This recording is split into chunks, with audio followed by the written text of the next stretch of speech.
Attention. Welcome to the Different Spectrums podcast. We dive into the wild world of mental health discussions. Get ready for profound talks, a sprinkle of humor and sarcasm, and a touch of colorful language. Just a quick heads up, our show reflects our individual opinions, which may not align with the standpoint of the podcast, our featured guests, or any related corporate entities. Our mission? To illuminate through laughter and satire because everyone needs a good chuckle. Chill out and don't stress over the small stuff. Legal troubles? No, thank you. Cancel culture? Please spare us. We'd rather keep this space lawsuit free. So buckle up, have a good time, and join us as we navigate the vibrant realm of mental health on the Different Spectrums podcast.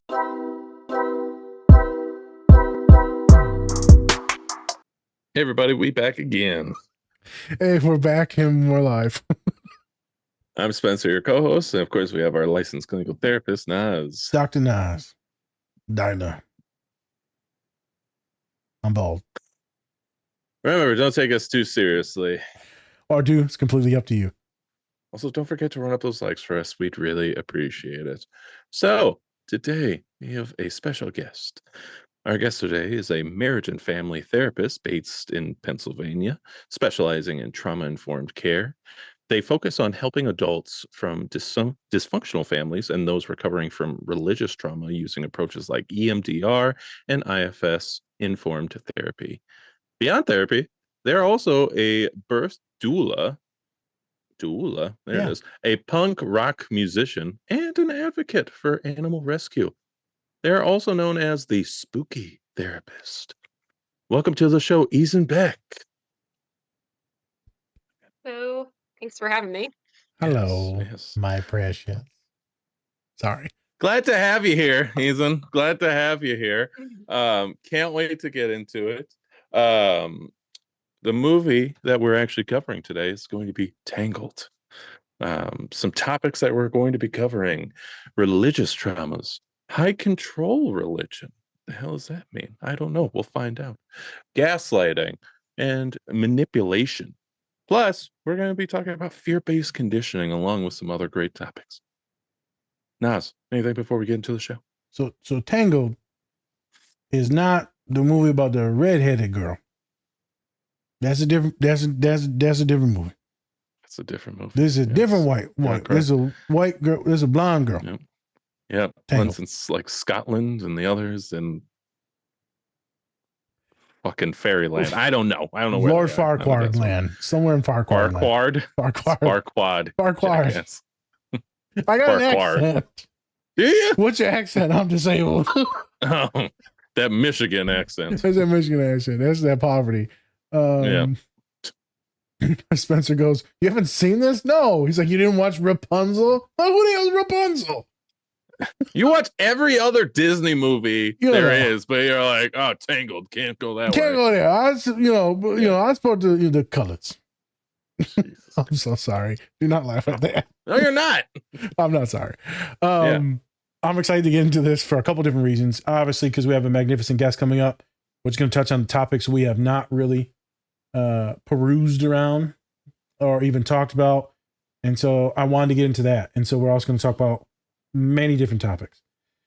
The control stuff, the culty stuff, the religious, how that could lead into anxiety, conformity, slow or stunt your growth when it comes to your own personality, your identity, could affect the way that you have relationships with others. You also see this a lot with abusers and narcissism too. And that's a different from this topic, but also similar. And it reminded me of the podcast that we did about Renfield, about narcissistic abuse and that high control and how you just horribly take the person down. That way they're dependent on you, the abuser. So we'll probably touch on that, but then a bunch of other stuff that Easin has planned for us today. We're going to have some fun. We're going to make some jokes. I got some random stupid stuff I'm going to say. That's what I do. That's what I do. Hopefully everyone gets an education today. Gonna be a lot of musicals. So if y'all, we're gonna be singing today. So it looks like Easin likes musicals. Disney. They're a Disney person. It's fine. I get it. To be fair, I think Disney's the only place where I can listen to the songs. Other than that, I can't do it. Like Disney, I'll be like, this shit makes sense.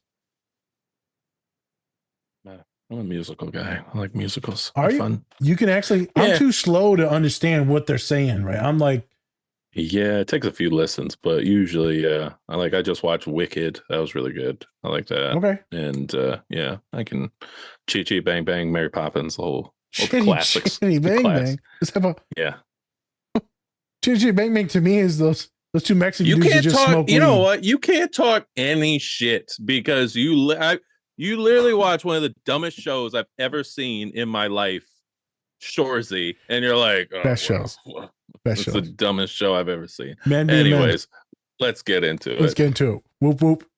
Whoop whoop. Gotta say. Am I supposed to say something? Yes, you gotta say whoop whoop. Oh, what am I supposed to say? Whoop whoop. Whoop whoop. There you go. We did it. You're officially in. I'm not gonna say it, but you're in. You're in the club. Yeah. Well, I was gonna say the cult, so sorry. Oh, well, there you go. All right, let's do it.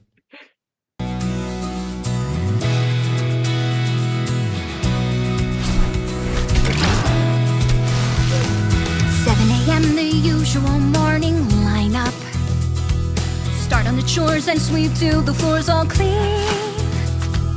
Polish and wax, do laundry and mop and shine up.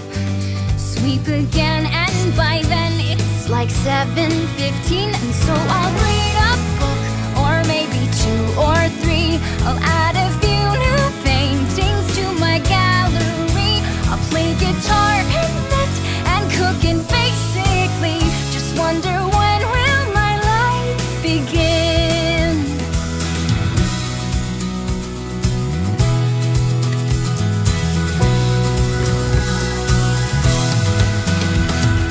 Then after lunch it's puzzles and darts and baking, paper mache, a bit of ballet and chess, pottery and ventriloquy, candle making.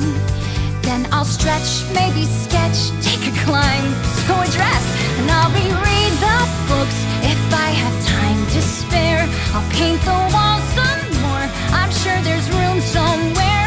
And then I'll brush and brush and brush and brush my hair, stuck in the same place I've always been. And I'll keep wondering and wondering and wondering and wondering, when will my life begin? Tomorrow night, the lights will appear, just like they do on my birthday each year. What is it like out there where they glow? Now that I'm older, Mother might just let me. I want to see the floating lights. What? Oh, well, I was hoping you would take me to see the floating lights. Oh, you mean the stars. That's the thing. I've charted stars, and they're always constant. But these, they appear every year on my birthday, Mother. Only on my birthday. And I can't help but feel like they're meant for me. I need to see them, Mother, and not just from my window, in person. I have to know what they are. You want to go outside? Why, Rapunzel? Look at you, as fragile as a flower. Still a little sapling, just a sprout. You know why we stay up in this tower? I know, but That's right, to keep you safe and sound, yeah. Guess I always knew this day was coming. Knew that soon you'd want to leave the nest. Soon, but not yet. But shh, trust me, pet. Mother knows best. Mother knows best. Listen to your mother. It's a scary world out there. Mother knows best. One way or another, something will go wrong, I swear. Ruffians, thugs, poison ivy, quicksand, cannibals and snakes. The plague. No, yes. but- Also large bugs. Men with pointy teeth. And stop no more. You'll just upset me. Mother's right here. Mother will protect you. Darling, here's what I suggest. Skip the drama. Stay with Mama. Mother knows best. Mother knows best. Take it from your mumsy. On your own, you won't survive. Sloppy, underdressed, immature, clumsy, please. They'll eat you up alive. Gullible, naive, positively grubby, ditzy, and a bit, well, vague. Plus, I believe, getting kinda chubby. I'm just saying, 'cause I love you. Mother understands. Mother's here to help you. All I have is one request.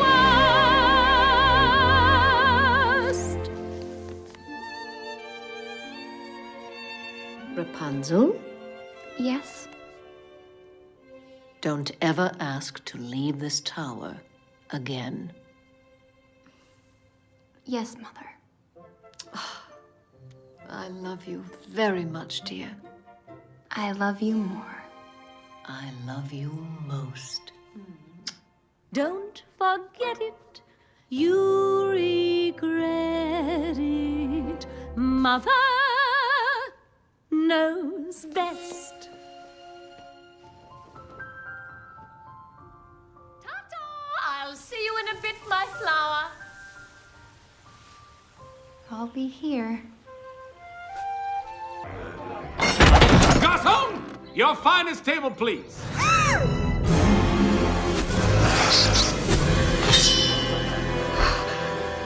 You smell that? Take a deep breath through the nose. Really let that seep in.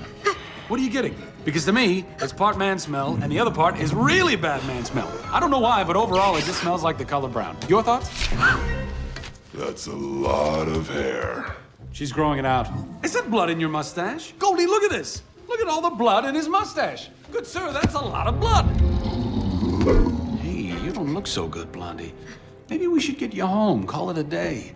Probably better off. This is a 5-star joint after all, and if you can't handle this place, well, maybe you should be back in your tower. Is this you?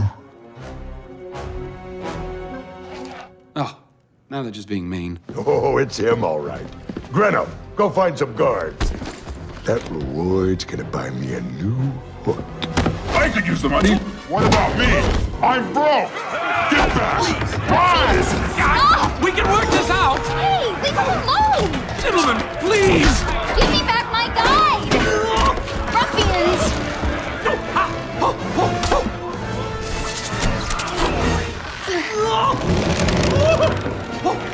Not the nose, not the nose, not the nose! Put him down! Okay, I don't know where I am, and I need him to take me to see the lanterns because I've been dreaming about them my entire life. Find your humanity! Haven't any of you ever had a dream?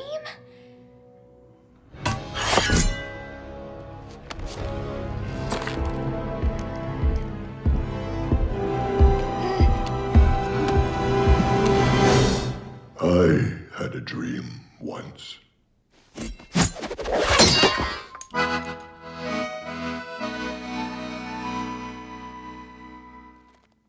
I'm malicious, mean, and scary. My sneer could curdle dairy. And violence-wise, my hands are not the cleanest. But despite my evil look, and my temper, and my hook, I've always yearned to be a concert pianist. Can't you see me on the stage performing Mozart? Tickling the ivories till they gleam. Yet I'd rather be called deadly for my killer show tune medley. Thank you, 'cause way down deep inside I've got a dream. He's got a dream, he's got a dream. See, I ain't as cruel and vicious as I seem. Though I do like breaking femurs, you can count me with the dreamers. Like everybody else, I've got a dream.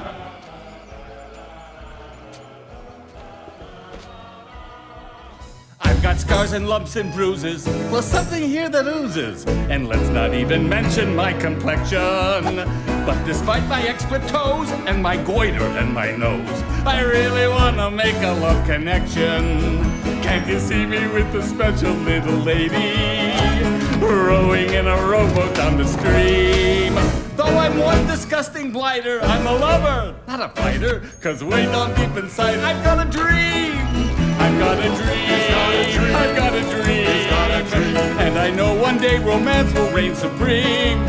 Though my face leaves people screaming, there's a child behind it dreaming. Like everybody else, I've got a dream. Call it like to quit and be a florist. Gunter does interior design. Ulf is into mine. Attila's cupcakes are sublime. Bruiser knits, killer sews, Bandhead's little puppet shows. And Vladimir collects ceramic unicorns. What about you? I'm sorry, me? What's your dream? No. Sorry, boys. I don't sing. I have dreams like you, no really, just much less touchy-feely. They mainly happen somewhere warm and sunny, on an island that I own, tendon rested and alone, surrounded by enormous piles of money. I've got a dream. She's got a dream. I've got a dream. She's got a dream. I just want to see the floating lanterns gleam. And with every passing hour, I'm so glad I left my tower. Like all you lovely folks, I've got a dream. She's got a dream. He's got a dream. I've got a dream. He's got a dream. So our differences ain't really that extreme. We're only Call us brutal, sadistic, and grotesquely optimistic. But way down deep inside, we've got a dream. I've got a dream. I've got a dream. I've got a dream. I've got a dream. Yes, way down deep inside, I've got a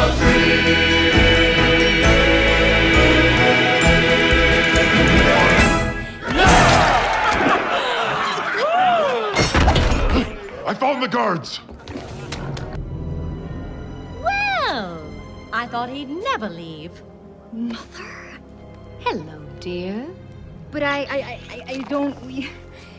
How did you find me? Oh, it was easy, really. I just listened for the sound of complete and utter betrayal and followed that. Mother, We're going home, Rapunzel. Now. you don't understand. I've been on this incredible journey, and I've seen and learned so much. I even met someone. Yes, the wanted thief. I'm so proud. Come on, Rapunzel. Mother, wait. I think he likes me.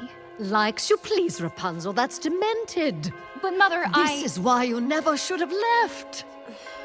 Dear, this whole romance that you've invented just proves you're too naive to be here. Why would he like you? Come on now, really. Look at you. You'll think that he's impressed. Don't be a dummy. Come with Mommy. Mother. No. No. Oh. I see how it is. Rapunzel knows best. Rapunzel's so mature now. Such a clever grown-up miss. Rapunzel knows best. Fine, if you're so sure now. Go ahead, then give him this. How did you? This is why he's here. Don't let him deceive you. Give it to him, what you'll see. I will. Trust me, my dear. That's how fast he'll leave you. I won't say I told you so. No, Rapunzel knows best. So if he's such a dreamboat, go and put him to the test. Mother, wait. If he's lying, don't come crying. Mother knows best. Mother. Are you all right? Are you hurt? Mother, how did you? I was so worried about you, dear. So I followed you, and I saw them attack you, and... Oh my, let's go before they come to.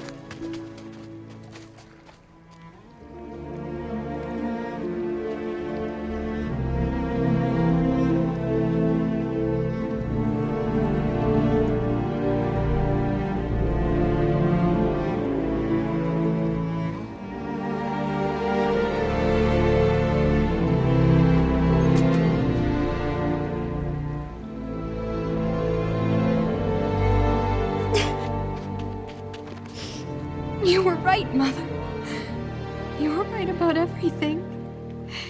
I know, darling. I know. Hey everyone, thanks for watching our show today. We just wanted to take some time to give a special shout out to our collaborator, Cat and Raven Design. They are a small queer-owned business that specializes in LGBTQ+ pride soaps.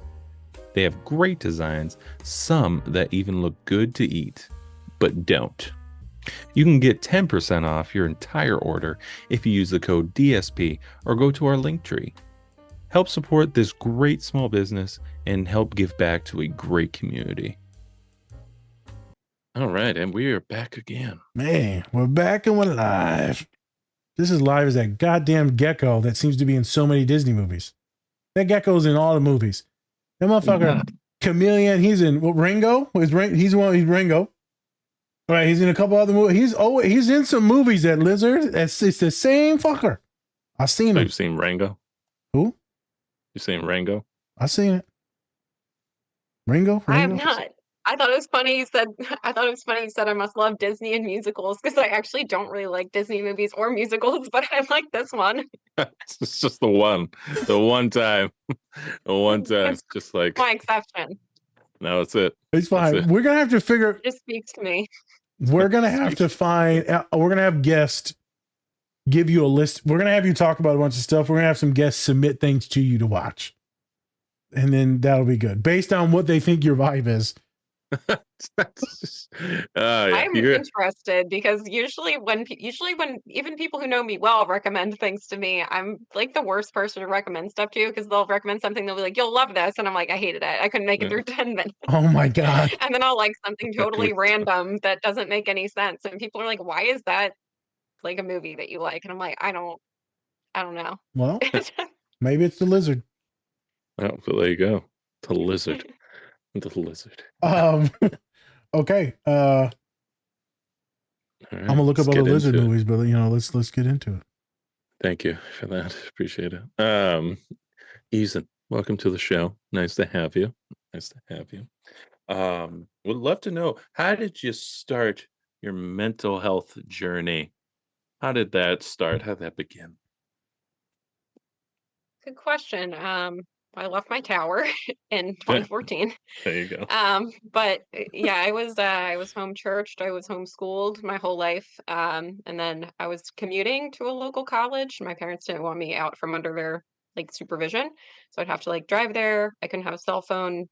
Well, I had a cell phone that I could only talk to them on. But like I would have to call as soon as I got there, call as soon as I was leaving.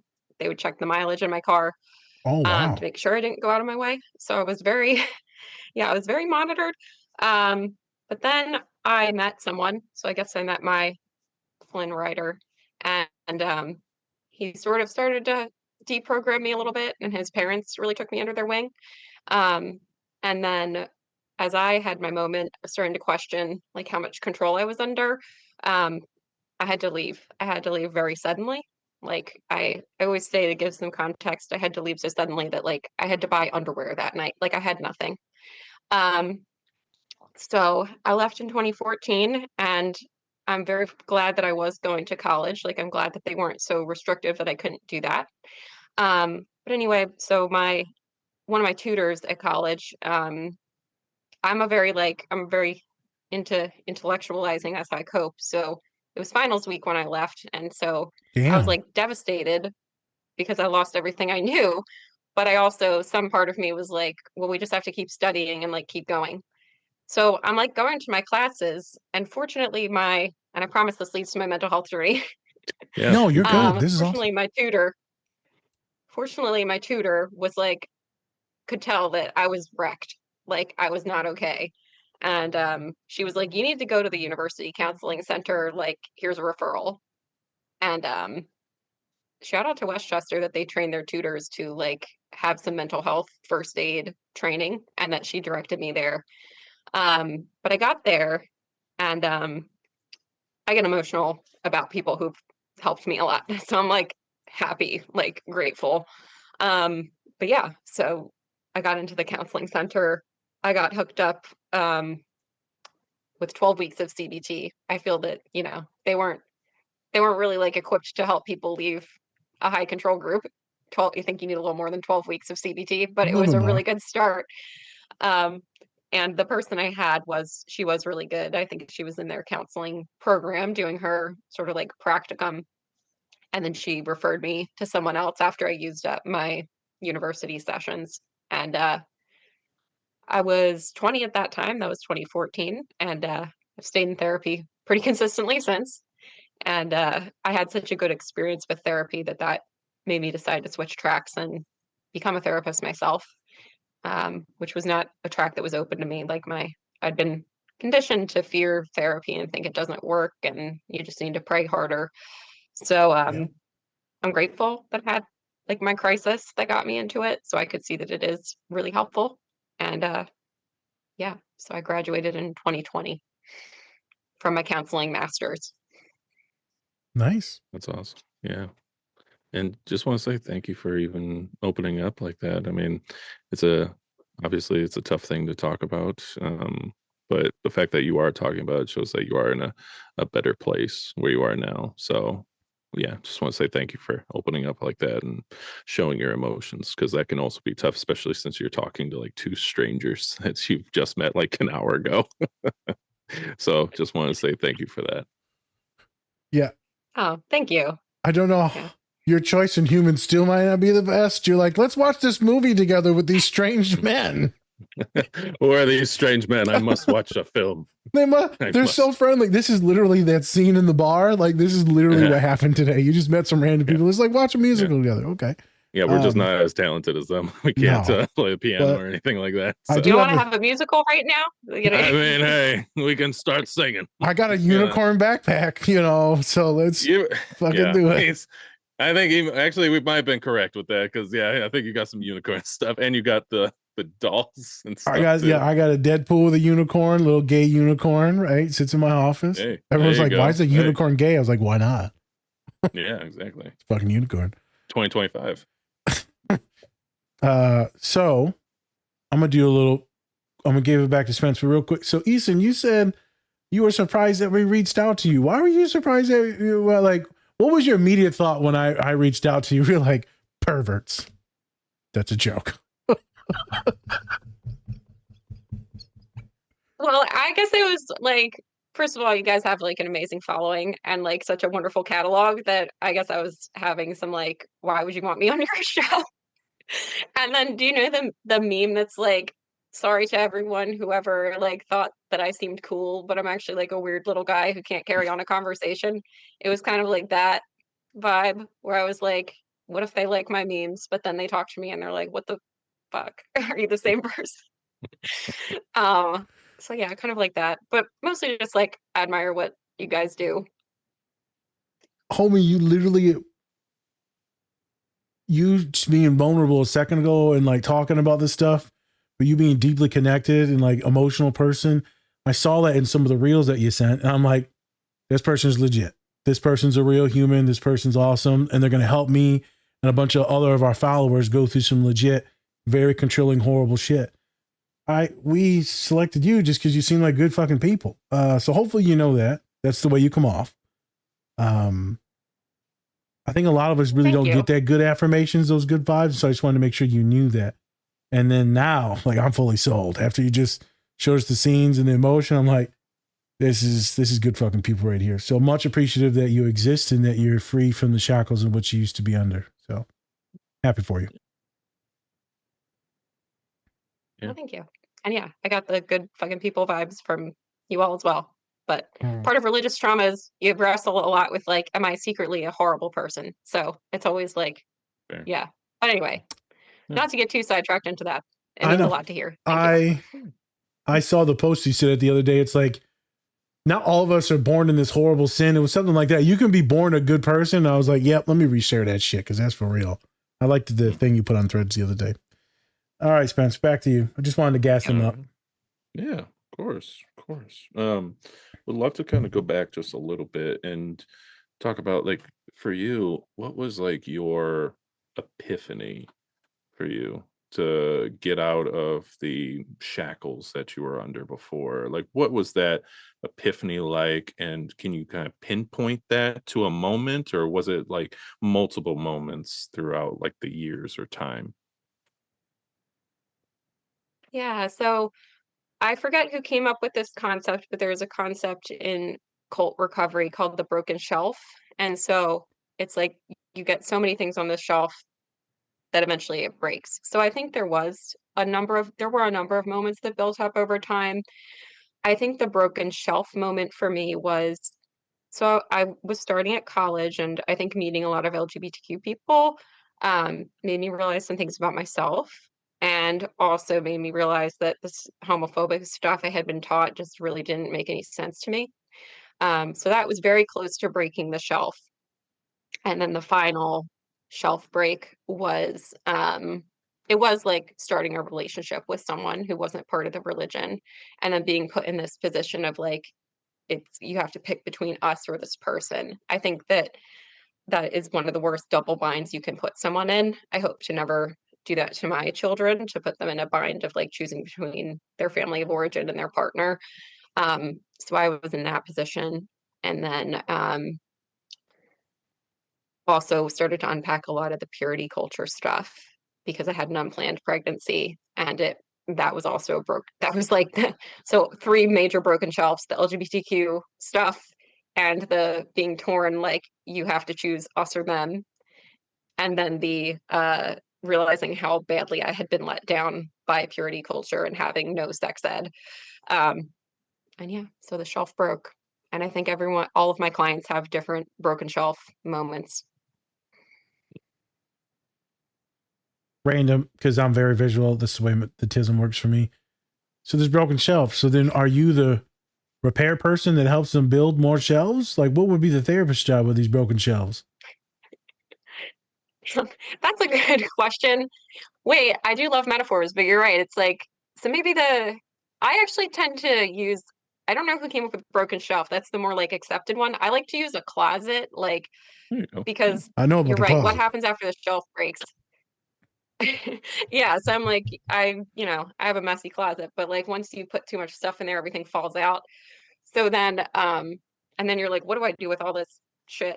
So for me, I think that metaphor works better because then I can say like I'm helping people organize what fell out and like work through it and store it in a way that is better for their nervous system, instead of just going like, what is all of this shit that I've had to carry around in my closet? Whereas yeah, you're right. I don't know what would happen after the shelf breaks.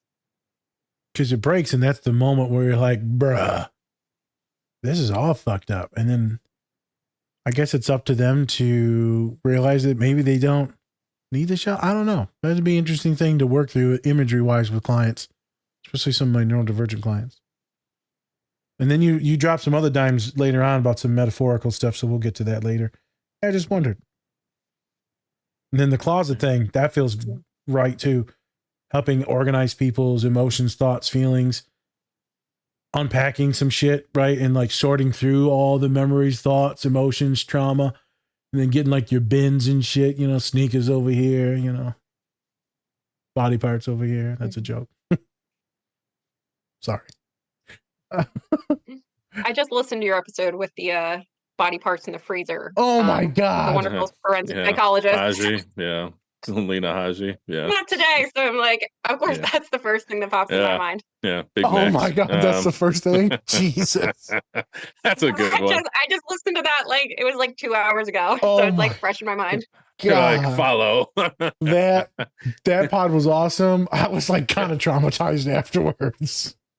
You brought in most of that shit up. As soon as something gets in my mind, I'm like, I don't know how to compute this. I'm going to make jokes. Traumatized joke. All right. Yeah, 100%. All right, Spence. So we're talking about like these cults, these religious-based cults and things like that. Do you have any advice for people who may be in the same situation as you are now, where they're kind of conflicted? Like, hey, I'm going more outside, I'm trying new things, but at the same time, I'm also getting pulled over here by my family / this cult that's really trying to take over. What is your advice to those people who are kind of on the fringe of where they are as a person right now?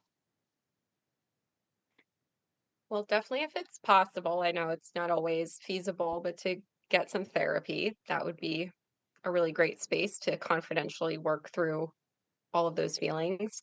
I would say for people who maybe can't access therapy, reading some books, like reading about coercive control. I do like the Freedom of Mind website for learning more. And then just giving yourself as much privacy as possible. I think journaling, um, listening to music, just taking time where you can kind of turn down all that outside noise and get in touch with yourself. That can really help when you're feeling so torn between the two worlds. The process, not only get, if you are getting external input, it's external input that's not from that culture or from that cultish or from that high control, but external stuff, but then also reflecting and like I said, more privacy. That way you're beginning to set boundaries. So it looks like that's what you're talking about too, is starting to find small ways to set boundaries before you tweak out the family. And now they're like punitive actions. Yeah. Yep. Okay. Yeah, like those even because like even if you're like it's like even your thoughts are being controlled and the information you're consuming is being controlled and the emotions you're allowed to outwardly have are being controlled. I think any space where you can do any of that without someone supervising you is probably a good bet. Do you feel like with your clients that the emotional control, how do I phrase this? I know with a lot of men, they're told to be a man, don't cry, don't show emotion. Right? It's a big thing. Do you also see the same type of vibe with also this other controlling type cultish thing is don't show emotions, don't talk back, as it's more like be seen but never heard, that type of vibe? I see a lot of like I feel like toxic positivity is an issue in general, but it's like that on like for pardon my phrasing, but like it's like that on steroids in culty environments because it's like if you're doing things right, then like you can control your emotions or and I'm being really broad here because sometimes it's a religious thing. Like if you're trusting God enough, then you'll feel happy and you won't have these negative emotions. And then sometimes it's just like the people in charge are wanting you to behave and look a certain way. Like they don't Yes. want to tolerate you looking even looking unhappy. Um, so sometimes it's religious based and sometimes it's just like the rules of belonging is that you must look like keep sweet, look happy, follow the rules. I feel like it's a thing for projecting when they go into society too. The kids better look clean and nice because you're more like a jewelry for the parents. This is a good metaphor. Yes, you're like an accessory or like a symbol of how like great your parents are. Yeah. Yep. Yeah, accessory was the word I was looking for. I'm not smart enough to come up with those words. There's too many fucking syllables. Accessory? Accessory. I was just thinking watch, Rolex, motherfucker. That's all I got Rolex. I got it's fake. It's a Folex, Anyway. I'm so sorry. So whatever, I want to also touch on so you are also a birth doula. Let's talk about that. What is that? What'd that do? How'd you get into that? I was like, I need to update my website because I was like, I'm not currently doing doula work, but I did it up until I had my most recent child, because it involves being on call, and it is just too much for me to be on call when my sleep is already limited. Fair. But yeah, birth doula is basically like a lay person who accompanies someone through the birth process, like providing mental and emotional support. Um, and I just really liked that, and now I feel like I sort of have an outlet for that doing trauma therapy. It actually feels kind of similar because it's like you're helping people breathe deeply, you're helping with the mind-body connection. But yeah, I would love to get back to doulaing someday, but for now, doesn't fit the schedule. That's fair. Yeah. And how'd you get into it? What made you want to start doing that in the first place? Because this is the first time I've actually known what a birth doula was. I had no idea. I've heard of it. I just never met one in person. I got into it because after like I had my first child and I had a really positive birth experience, and I wasn't sure if maybe I wanted to, this is when I was deciding like therapy or I was considering midwifery. Obviously I went in the therapy direction because I realized I like was more into the mental and emotional stuff than getting deep into science and biology, which you need to do more of if you're a midwife. So it was for that reason, because I think I just knew that I really wanted to help people and help them mentally and emotionally. So at first I was doing that through birth, and then I was like, actually, I want to actually get my graduate degree and do therapy. I can hear one of my homegirls saying, "Why are you like this?" She said it to me because she's like, "I'm fucking weird and fucked up." So why are you, Easin? Why are you like this? Why are you a helper? Were you a helper when you were younger in the family, or you just wanted you just got this big old heart and you're like, I'm that person. I can do this. What's the vibe? I think I've always been fascinated by people, and I also didn't get enough people growing up, as isolated as I was. Yeah.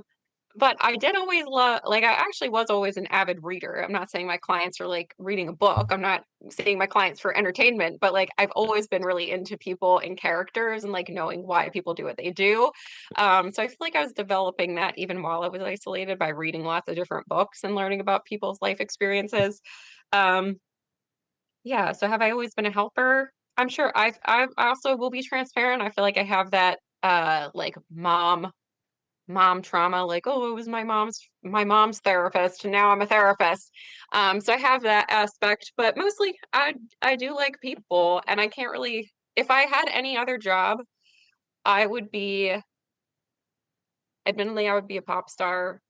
I would write songs that make people feel really seen, and I would have concerts that bring people together so they can feel their feelings. And I'm like, Yeah. I just feel like I would be working with people and helping them feel their emotions, whatever job that would be. Doula, therapist, singer. Helping them feel. So you'd be the music, and then I'd be the peyote at the music concert. Oh my God. Wow.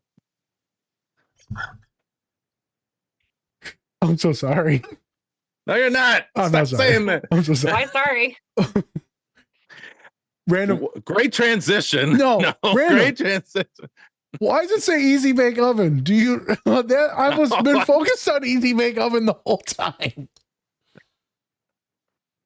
It says Easy Bake Coven, and it's some little like witches dancing with pentagram pies. There you go. There it is. There it is. Fucking love it. Go ahead, Spence. Yeah. Now I want to get into this transition. I know. So you've picked the name the Spooky Therapist. We've met already. Like, you don't seem spooky. I'm gonna be honest with you. You don't seem spooky. How did you come up with the Spooky Therapist, and why did you want to be called the Spooky Therapist? I don't seem spooky. No, it's the red hair. That's about it. You just got the red hair. Yeah. You're like, oh fuck, I want to be called. I do love. I mean, I do love spooky stuff. Okay. Like my whole house is decorated like kind of like a vampire house, and I do love Halloween. I do love traveling to Salem, Massachusetts. I do love witchy stuff. Okay.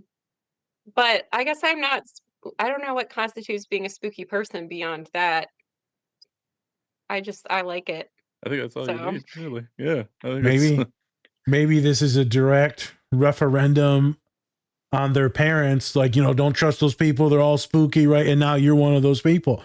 You're one of those spooky outsiders one of us. Yeah. One of us. I mean, you literally did the thing that a lot of religious folks are conservative or scared about, that their kids go to college and they become groomed by the liberals. We got another one. We got another one. Those college educated people, those motherfuckers. I know, I even had blue hair for a while, but I don't have blue hair anymore. But that's, I think, a fear as well, that they'll become a blue-haired liberal. Yeah. Is that your natural hair color, or no? Is this dyed? I feel like this is natural, right? No, it's dyed. Is it? My natural hair color is like a, yeah. My natural is kind of like a dishwater blonde. So it takes any color pretty easily. Fair enough. Okay. Fair enough. I wouldn't have All known. right. Spooky. Yeah. Very spooky. Mhm. Very spooky. Love All it. right. Fair enough. Fair enough. I just wanted to know because, like, you've come off very, like nothing where I'm just like, oh my gosh, I'm terrified. I don't know what to talk Well, it's about not spooky. It's not scary. It can't Oh, be. fair I'm enough. not scary, but Right. I do Fair like enough. cute, spooky stuff. So then, do you Ghost stories. do you like spooky movies and stuff like that and all that? I like scary movies that are probably appropriate for children. All right, I can watch some stuff now. Like I do like Interview with a Vampire. I can't do gore very well, so I Yeah. kind of like have to like look away. Yeah. But I Okay. like the concept of spooky stuff. Okay. I cried during Sleepy Hollow, which apparently is supposed to be funny, but I couldn't handle it. But I do love stuff like Midnight Mass or I can read scary stuff too. Okay. I'm very like visuals really get me. Yeah. Um, I wonder if you're a little hyperphantasic. You know what that is, hyperphantasia? no, what is that? Oh, homie, I'm gonna send you a link. Welcome to the coven, motherfucker. The coven of hyperphantasics. I don't think that's a thing, but we're gonna create an Instagram for it. Just get on with it. I know. Well, no. So it's just very visual, and so, but there's a difference between very visual and then someone that, when you're seeing the images in the head, not only can you see it, but you can intellectualize the way it may smell, touch, taste, glisten. Like it's even more so, and you can feel the feelings of the moment. And so if you go into a visual and it's a traumatic one, boom, you're hit with a ton of emotions. If it's a lovely one, you can be elated from the really good thoughts. So for me, it's like touching an electric wire. If I'm engaged in it, electrocuted. If I'm not engaged in that visual very toughly, I can let go of it and I can help myself regulate because the hyperphantasia is a son bitch. Wow. I'll send you a thing. That sounds very familiar. I can't watch anything that even like implies an amputation because I feel like that is happening to me. But Facts. Okay. So yeah, gore, not gore, spooky. So it's like Disney spooky, Spence. Disney spooky. Yeah, but no cartoons. They don't even so I'm like very Disney. limited in what- So I feel like there's a couple live action films that are spooky. I just don't like anything. Oh, right. Anything. What's the director you like, Spencer? That one weird one, not James Gunn. Yeah, that weird one. Yep. No, the Nightmare Before Christmas guy, him. Oh, Tim Burton? You're a Tim Burton human. That's who you are. You're a Tim Burton. You know what Tim Burton is? Do you like Tim Burton movies? Yeah, but I was crying during Sleepy Hollow, so that was too much for me. That's a Tim Burton movie. Yeah. Is it? Oh. I like things like. Go ahead. Yeah. Oh, I guess I'm spooky. Like my ideal morning would be like walking through a cemetery, and like I like the Addams Family because they're funny. Yeah, They're that's perfect. Yeah, that's the perfect. Like they're quirky and they are kind of spooky. Autistic and like as they're shit. they're out there, So would you see yourself as like who would you see like as a character? Who would you see yourself as, like Wednesday Addams? Would you see yourself as like Gomez, like the patriarch, or would you see yourself as more of like what's her name? Morticia Addams, or even Pugsley. I don't know. I was gonna say I'm Thing. No, I'm not. The Oh, Hand. Thing. Yeah. No, the Hand. Yeah, that's her vibe. That's her vibe. No, what about what's it called? The Monsters? Isn't it the Monsters? What was that? Uncle Fester. You got Uncle Fester vibes. That's Uncle Fester's Addams Family. God damn it! I fucked that up. Yeah, he's Addams Family. I'm definitely more Morticia, especially when definitely Morticia when they're. There you go. Yeah. She's talking about balancing everything. Like, why can't I pursue the dark forces and have a family and a home and a career? Yeah. You can do both. You can do that. You're also a Latina now. Look at you appropriating. Okay. No, she's not Latina. I thought she's Latina. No, she's white. She's so white. Gomez is the Latino. I thought they're all Latino. They are Latina. They are Latino. It's a Morticia? The whole time. Yeah. Morticia Adams Bro, is Latina. they're all Spanish, bro. My guy, they're all Spanish. Go, They are. yes. I'm Don't take this away from my people, you son of a bitch. I'm taking it away. Yeah. I'm taking it You're away. like, that's a white woman right it there. was played by Angelica Houston. No, so I don't want to hear that not shit. the actress. They're all Spanish. Let me see the shit. Yeah, The like characters the- are Spanish. The source material. Yeah, canon. That's canon. It's canon, bro. It's canon. I am in love with Easin right now. Damn That's it. canon, bro. Let me see. Morticia Adams race. Yep. Sorry, everyone that's paying attention. Very autism spiral right now. Just join us. Her ancestry is traced back to Salem, Massachusetts. There's Mexicans over there.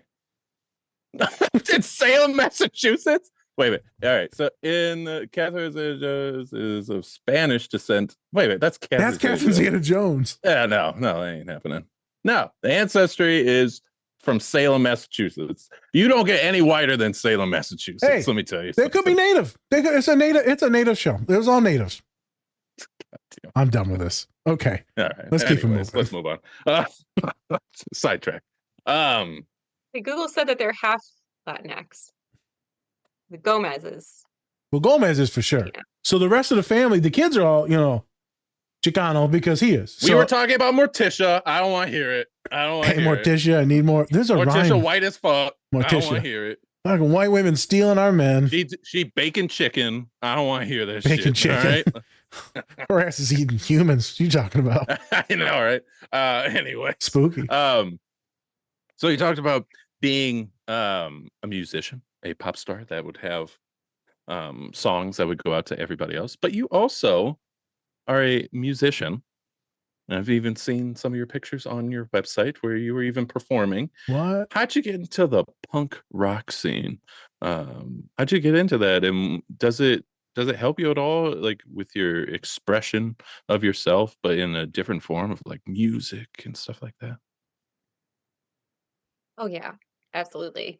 Plus, like, you can get kind of aggressive singing rock music, and I feel like that's really important to have an outlet for anger. I feel like I didn't feel any anger before I left the environment I was in. That was kind of a taboo emotion, and I was definitely that person in therapy who was like, my therapist was, like, doesn't that make you angry? Or like, I'm surprised you don't feel angry about that, like that kind of thing. And I'm like, took some time, but then I did start to get in touch with that emotion, and music is especially rock music is a good outlet for that. Yeah, and I don't do anything. I just perform locally with my band, and it's really something where there's like low pressure, and I can just do it for myself to let out how I really feel. Have fun. Nice. I feel like what you just said is very spot on. Is with a lot of AFAB folks, is that's not allowed. Any anger, hostility, you just can't project it. You always got to be happy. You always got to be the good little girl, right? You can't say nothing. Just put that smile on, be accommodating, be nice, be pleasant. And so a lot of time I'm working with women or AFAB folks, non-binary folks,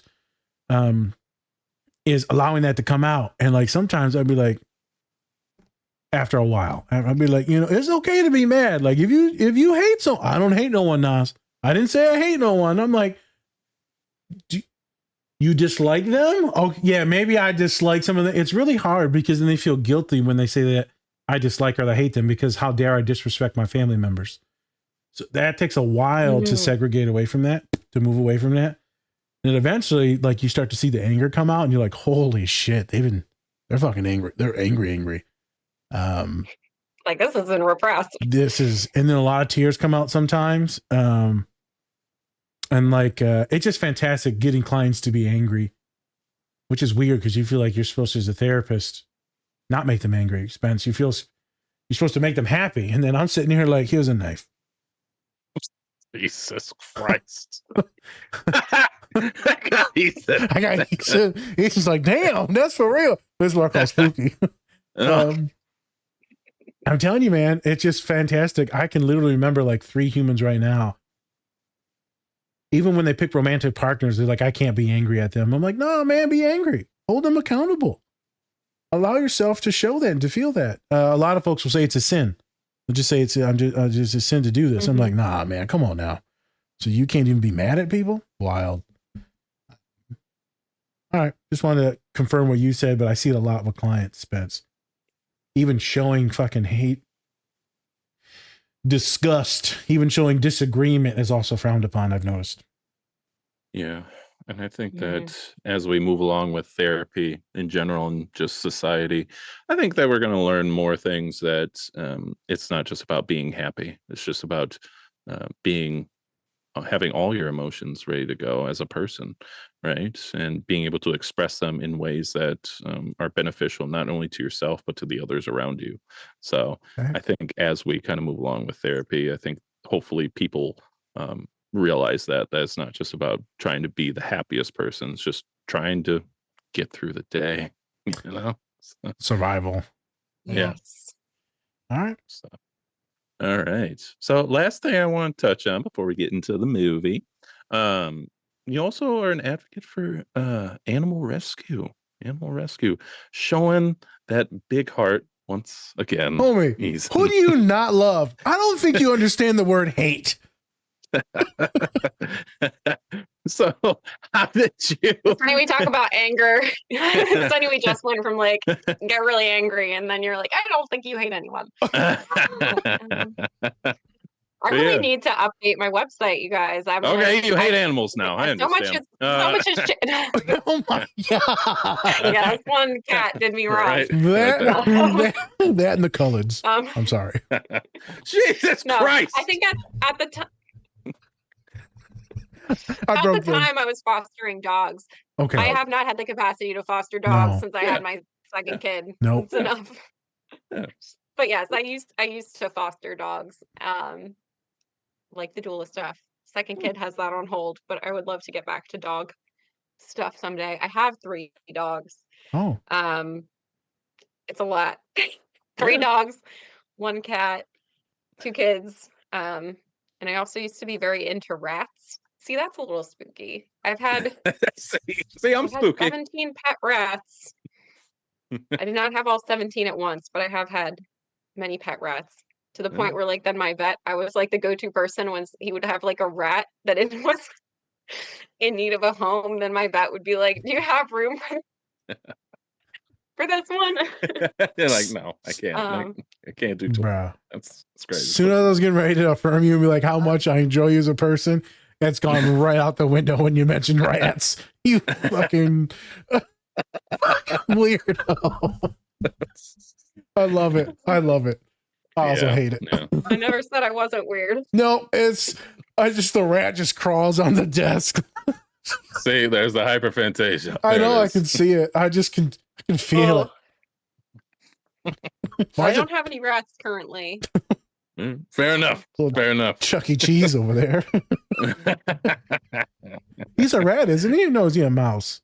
Oh, he's a rat. He's a I think he's mouse. a rat. They probably Who? call him a mouse because it's like more ER. But Chuck E. Cheese. Do you have Chuck E. Cheese in Pennsylvania? Is that a thing? Yeah, I know I haven't taken my kids to one, but feel like I've Okay. seen a Chuck E. Cheese in recent memory. Have you ever Okay, took they're them? coming back. Have you ever took them to Five Nights at Freddy's? Oh God. Nope. That's a spooky It's- movie it's- in game. I'm sorry. Look up Five Nights at Freddy's later. It's terrifying. It's a horror game. It's just a play on like Chuck E. Cheese and all these different animatronic places. Yeah. Yeah. It's creepy. It's super creepy. Anyway. They kidnap the kids and put them in the Chuck E. Cheese costumes, and it's Why a did serial. you have to go further? I'm sorry. It's fucking terrifying. I watched this like, this is a kid's game? I'm too autistic for this. All right. Continue. Anyway, all right. Let's get into Tangled. Let's start. Tangled follows the story of Rapunzel, the classic story of Rapunzel. White woman. Yeah. Nail on the head. And follows her as she's trying to get away from her controlling mother, Gothel. And we see that her story is kind of going from the classic story, but then we're also adding in this new character called Flynn Rider, who's like her Prince Charming, quote unquote. But we actually see that she's having a lot more independence from like the original story, because it used to be like that Prince Charming jumps in and then it's, he saves the day, kind of like that white savior stuff. But in this one, it's more about her and her story and how she's kind of coping with not only being out of her tower, but also getting out of her controlling relationship with her mother. It's a 2010 Disney film. They do a fantastic job. I had to look up. I was like, oh yeah, that was from 2010. Like, it's a pretty old film, considering just how well it looks. The CGI is so good. Yeah, no, it's fantastic. So can't even tell from nowadays. But would love to know what, since you're not huge into movies and shows and things like that. What about this? What about this movie really made you want to talk about it today? Yeah, so it's funny you mentioned 2010. I was just thinking back. So when I first saw this movie, I would have been 16 or 17, so coming up on adolescence, similar age to Rapunzel. So I think it was impactful for that reason. And then I picked this movie because it has a lot of themes of coercive control and emotional abuse and leaving. It feels like leaving a cult, even though it's a two-person cult in the film. It's an emotionally abusive relationship, her and her mom. But it's very similar to the trajectories I see clients on leaving high control groups. And so I have brought it up with different clients because it can be helpful for illustrating some of the concepts. Facts. Very nice. Yeah. And um, just kind of, so for the first scene, we're doing When Will My Life Begin, the song. And so we see Rapunzel, and it's like one of the first scenes where she's in this tower. She's pretty much laying out her whole day of what she's doing. And even though she's singing in a very upbeat tone, it's kind of sad watching her, because not only is she alone, but she really has to find different things to do to make sure that she doesn't get bored, and that she can keep on being this happy person in front of her mom, or quote unquote her mom. And so we're really seeing that she is in this high controlled relationship, right? And I would love for you to touch on what is was a high control relationship slash was high control religion, because I know you brought that up as well. Yeah. So a high control group is an authoritarian group or relationship. And one of the biggest things about it is that it's fear-based control. So fear of the outside world, maintaining control through instilling fear. And so it can be a relationship, it can be a group, it can be a religious-based group. And are there different levels to this? Is it just high, or is there also like kind of medium control, low control, and things like that? Or is it mainly just the high control that we're talking about? I don't think I've seen labels on it specifically, but it definitely exists on a spectrum. Like, I think that people in all kinds of situations can take away different things and see what applies to them.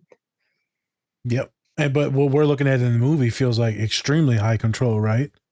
Oh yeah, high control. The movie feels very high control. Yep. Okay, that's what I thought. Yeah, so this is intense.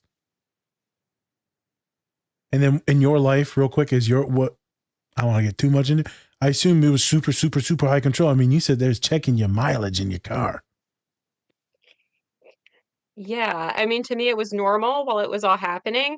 I'll never forget in grad school when we had to present our genograms or our family trees, and we're all presenting different things. That was really a wake-up call. I mean, I had done a lot of therapy by that point, but I remember hearing other people's stories, and what happens in grad school stays in grad school. So I'm not going to betray anyone else's confidences, but people said things where I was like, wow, that's crazy. That sounds like a movie. Like, I can't believe that really happened. And then after my story, then there was like dead silence, and people were like,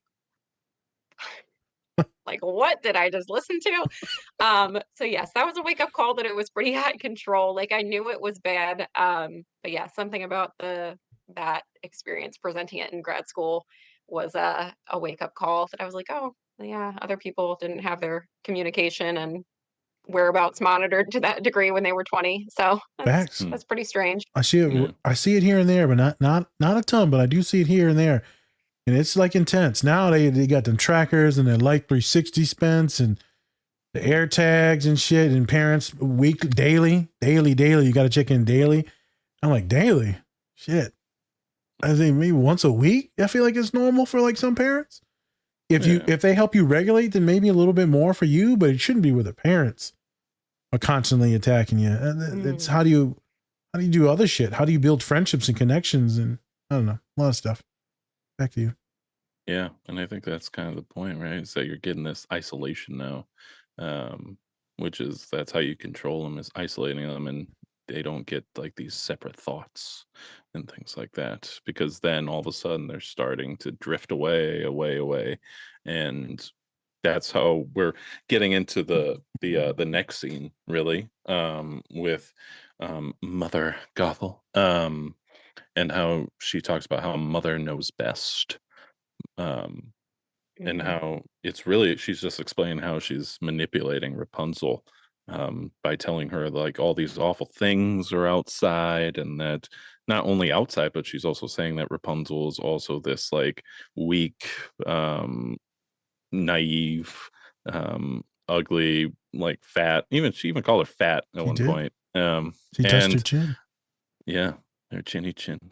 And so she is just going on about how she's just trying to control her and tell her all these bad things are happening outside. So don't go out there. Don't you do it.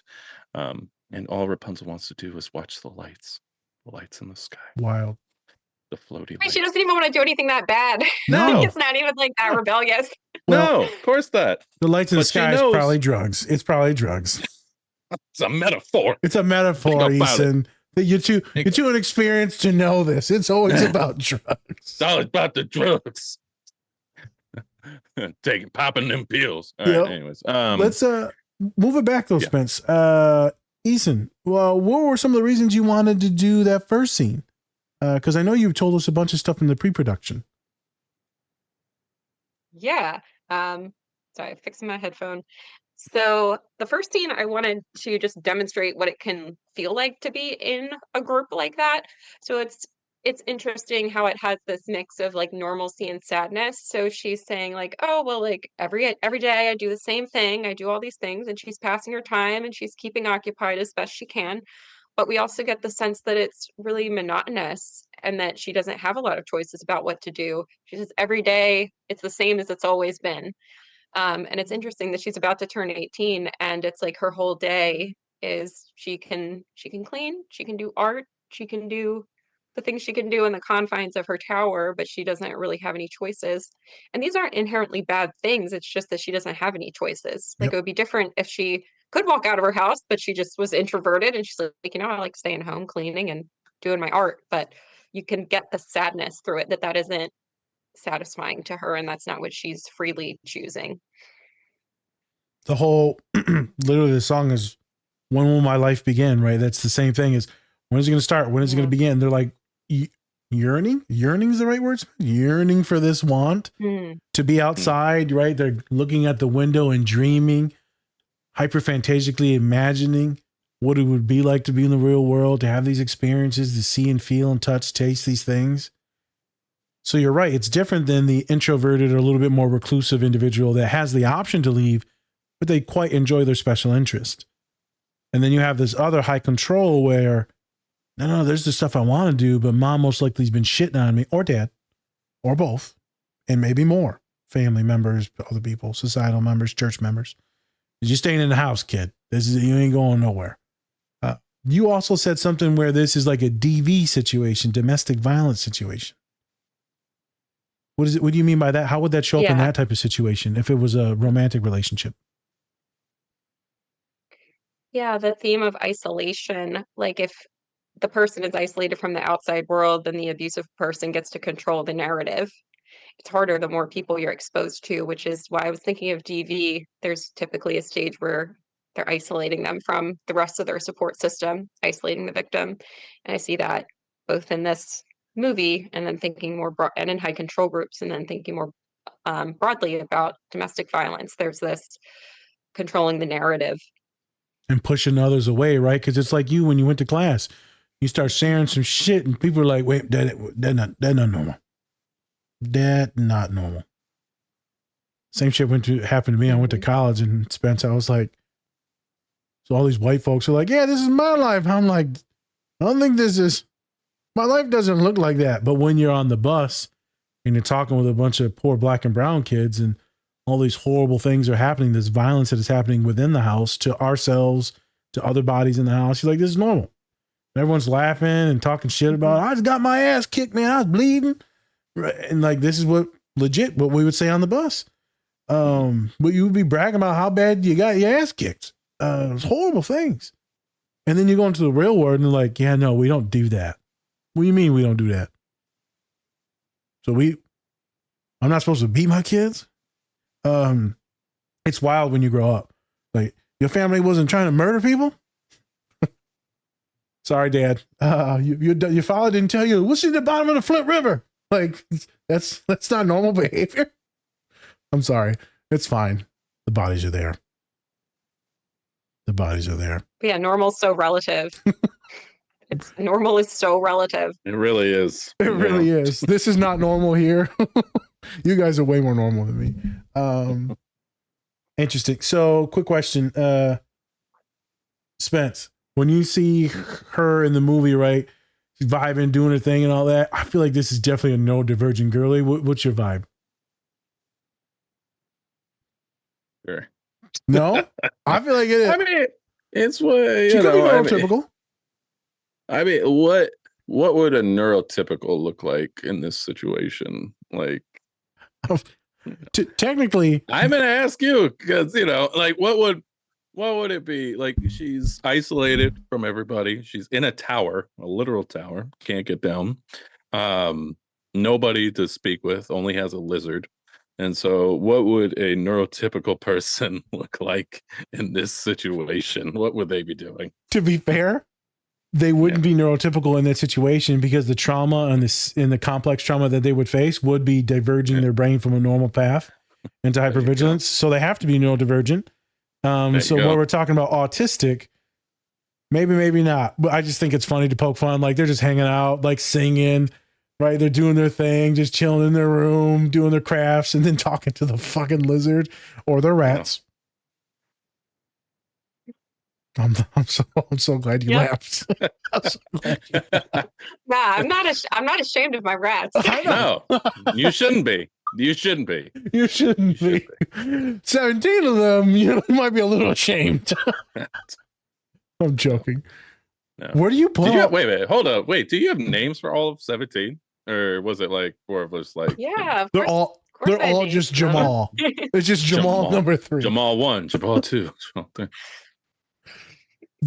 So many Jamals. Do you remember? Can you distinctly tell which one is which? Yeah, they all look like they mostly they come in a variety of colors and like styles, but styles.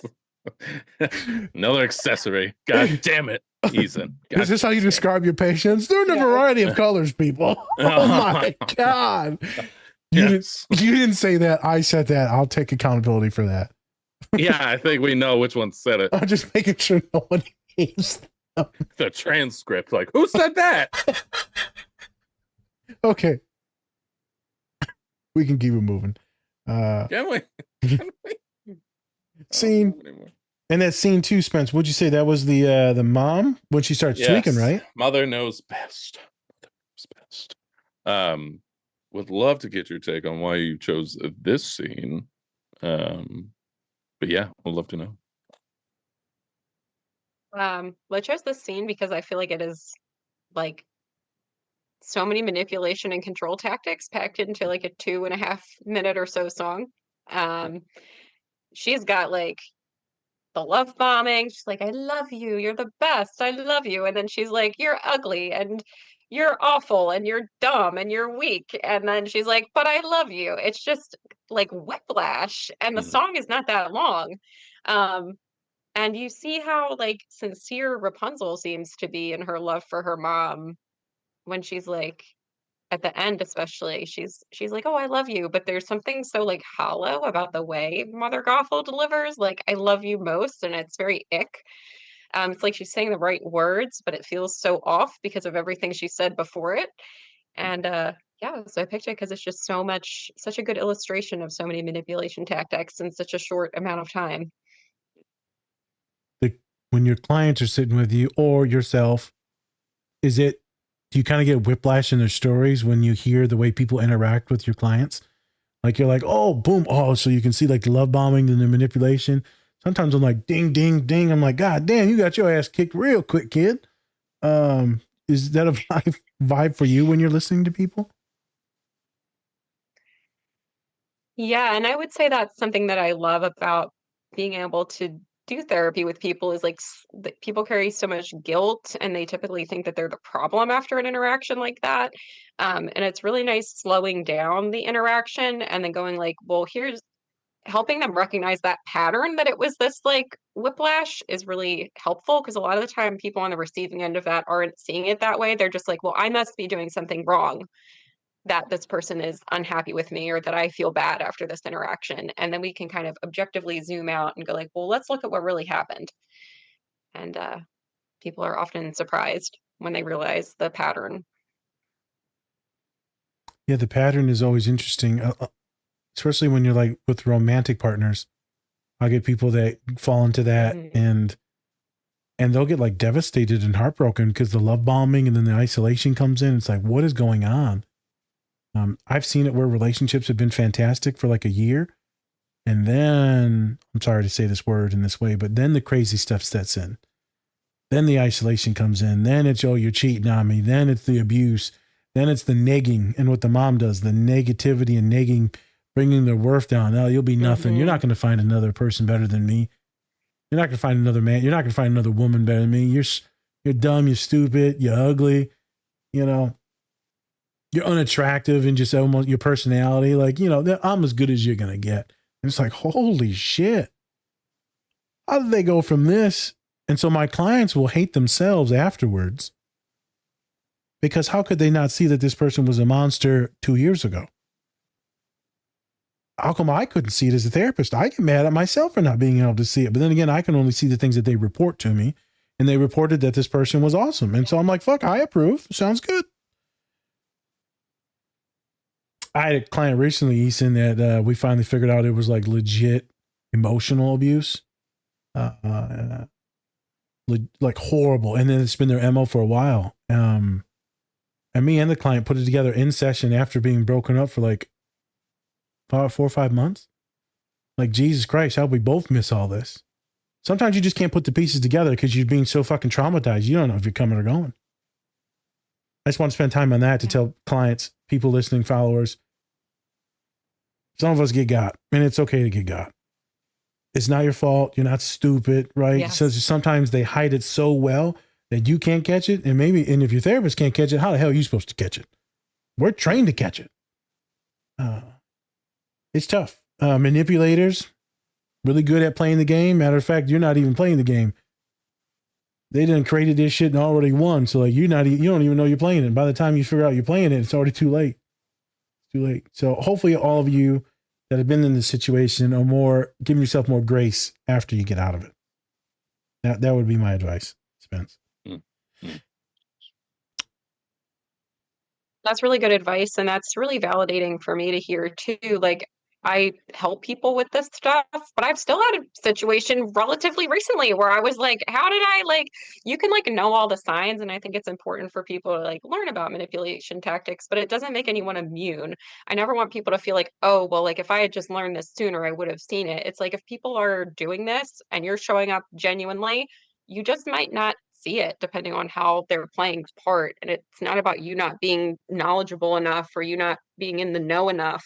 It's just sometimes people are sneaky. Yep. Yeah. Sneaky. What was the word I was going to look for? Sometimes you want to believe that people are good and you want to believe that people love you. And so you see the lens through the person that's supposed to love you, specifically if it's a family member. So then it's harder to see this horrible abuse because you're like, they're supposed to love me. So most likely this is appropriate how they're treating me. In actuality, you find out later, this is terrible. So glad that we're doing this.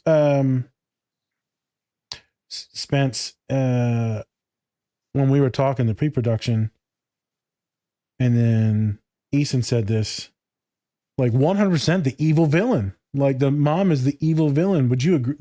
100%. That's the villain of the story, right? Yeah, definitely. She literally stole Rapunzel from her parents. Oh shit, that's not even her kid? No. I need to watch the movie. Yeah. She stole her from like, because her parents are like the king and queen of like the that town. And yeah, so stole her, and then like there was like this magical flower, something like that gave Rapunzel like this long flowing hair, and then actually this flower gives the mother youth, and so that's why she's keeping her around, because she's using her hair for like eternal youth, essentially. So yeah, she's definitely the villain. Definitely the villain. Right, it's wild because it's like even without the kidnapping piece, what she's doing is so not okay. No, but yeah, like if she was just like her mom, bad it would enough have been even bad. if it was her mother. Yeah, just as bad. But then like, yeah. She's also a kidnapper, so. Let's real quick. Why do you think parents do this? Or why do you? We can go into cults and all that stuff in the religion. Religion. Why would they do? Why do they want this high control? But what specifically? Why do you think parents would do this to a child? You think is it love, or is it they're so connected to the kid? It's a horrible dependency. They have to have the kid to stay youthful, or is it scarce? They just don't want the kid to be harmed. Why do you think parents do this? This high control. I think it's so complicated and it depends on each family. I do see a connection between the high control religions and high control families like this, because the families are part of this fear-based religion where they're thinking that they're responsible to make sure that their child doesn't go to hell or eternal punishment. So they're like, I have to control you so that you don't have to go through this horrible thing. And they feel like that justifies the control. I also think just high anxiety families, like enmeshed families, will do this because it's like we have to be exactly alike or we're going to lose each other. So it's like helping them develop some more flexibility where it's like we can actually our relationships with each other will be stronger if we have more freedom. That can be helpful for families who actually are open to working through that stuff. And then there's generational trauma. Like I don't even fault the parents necessarily. Like I think if you've been through trauma, you're more likely to cling on tightly to your children and people close to you. So there is some privilege in being safe enough to let go of your children, not hold on so tightly. I think there's definitely some trauma generationally in these families. Laying it down.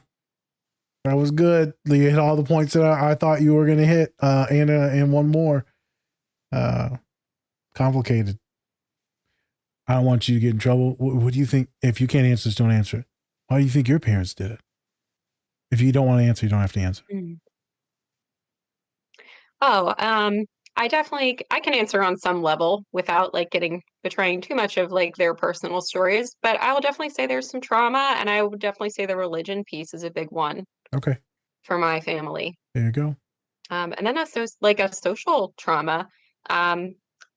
I know that gun violence was part of what led to us being more enmeshed, because I would have started kindergarten the year that Columbine happened. And that was a factor in why they chose to homeschool. And that added to the isolation. So I think also like policies that protect children can help with some of the fear. Facts. I think I just talked to... I'm going to go there. Go ahead. I'm like, yep. Oh, yeah. That's all I had to say. I'm just like, yeah. I think I just recently talked to someone saying that their parents took them to a different country when they were younger, because that's when all the violence was happening. Well, it's always been happening, but they're too scared to have the kids here, Spence. Mm-hmm. Like, fuck this. So they moved to Europe. So that way the kid wouldn't have to be part of all these fucking shootings in schools. Right. Forgive me. I don't know, Spence. Maybe we can look this up later. Is America one of the only places where all these school shootings happen? Does it happen in other places? And it happens in other places. Like, obviously, we can do research on it, but obviously, it happens in other places. And also, there's different types of violence. Like, in, like you could say, like the UK and things like that. It's more like knives and things like that than guns. I know, I want to say it was like Sweden or something like that had a really big one that happened recently. Oh yeah, something like I that. saw that. So it's But happening in other places. I just feel like it America, it's like is. holy shit all the time. It's more frequent because we also have the Second Amendment, which, obviously protects people with guns. So there's more people carrying guns in general. So it's just like if you have more pools, there's going to be more death drownings because you have more pools around. And so if we have less and less of guns, then most likely we'll have less gun violence.